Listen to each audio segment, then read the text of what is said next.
నమస్తే ఫ్రెండ్స్, నేను ఈరోజు తోటకూర పప్పు అయితే చేస్తున్నా అండి. ఫస్ట్ పప్పు కడుక్కొని వేసుకొని ఒక ఆనియన్, ఒక 2 టమాటాలు వేసుకున్నాను. ఇప్పుడు కొంచెం ఆయిల్ వేసుకోవాలి. ఇలా పప్పుని కొద్దిసేపు ఉడికిన తర్వాత విజిల్ పెట్టాలండి. అప్పుడు పప్పు పొంగకుండా ఉడుకుతుంది.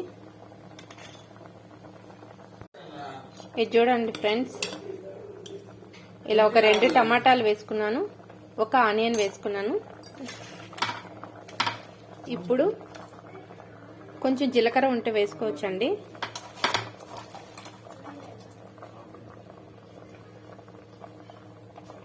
ఆకుకూరని బాగా కడుక్కొని ఒక 3-4 టైమ్స్ బాగా సాల్ట్ వేసి కడుక్కొని ఇలా వాటర్ అన్ని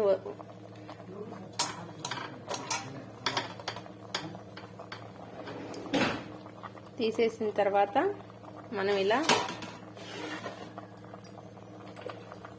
వేసుకోవాలి.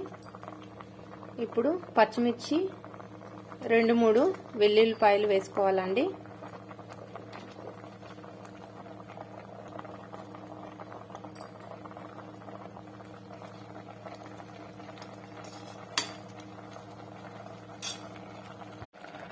ఇప్పుడు మనం ఆల్రెడీ పచ్చిమిర్చి వేసాం కాబట్టి 1 స్పూన్ కారం కూడా వేసుకొని బాగా కలుపుకొని ఇప్పుడు ఒక విజిల్ పెట్టుకోవాలండి. పప్పు ఉడికేంత వరకు విజిల్ పెట్టుకోవాలి. ఇప్పుడు పప్పు విజిల్ పోయేలాగా మనం పోపు పెట్టుకోవాలండి. ఇలా కొంచెం ఆయిల్ వేసుకొని కొంచెం తాలింపు గింజలు వేసుకోవాలి. కొద్దిగా చిట్టపట్టలాడిన తర్వాత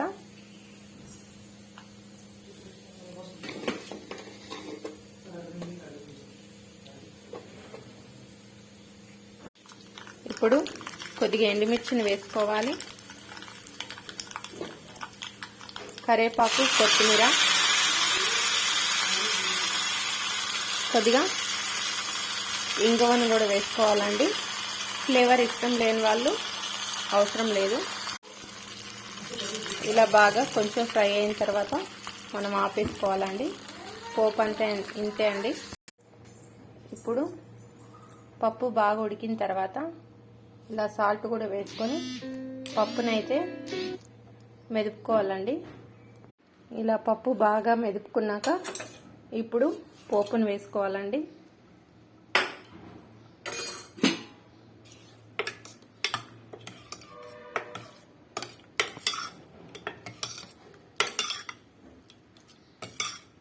దీంట్లో ఉప్పు, కారం ఏం సరిపోకపోయినా ఇప్పుడే మనం చెక్ చేసుకోవాలి.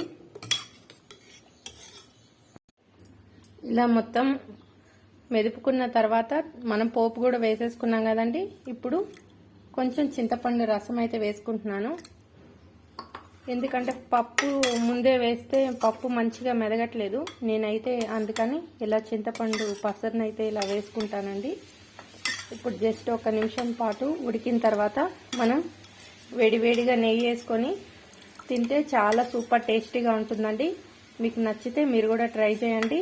లైక్ చేయండి, షేర్ చేయండి, సబ్స్క్రైబ్ చేయండి. Thank you friends.